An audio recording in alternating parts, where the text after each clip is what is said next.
Welcome to the Genius Factory. Enjoy the video. You start by confirming your phone supports live wallpapers with audio and installing a trusted wallpaper app if needed.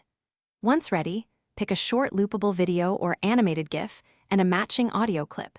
Keep the file under 15 seconds for smooth looping. Make sure both files are accessible in your gallery or file manager. Now open the wallpaper app or system settings and select the option to create a new live wallpaper. You'll begin importing your media.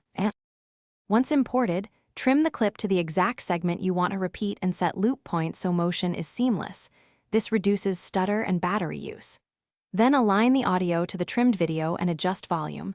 Lowering it slightly makes the effect pleasant rather than intrusive.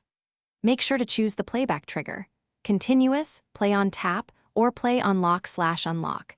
Choose based on battery priorities. Finally, preview several cycles to verify sync and smoothness. Apply the saved live wallpaper to your home or lock screen and grant any requested permissions for audio playback and background activity.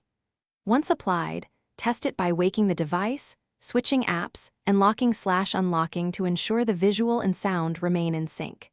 If you notice desync or silence, make sure the wallpaper app has background audio permission and isn't restricted by battery saver.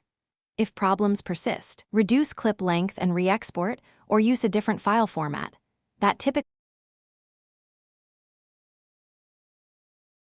Thanks for watching. If you found this helpful, don't forget to like and subscribe.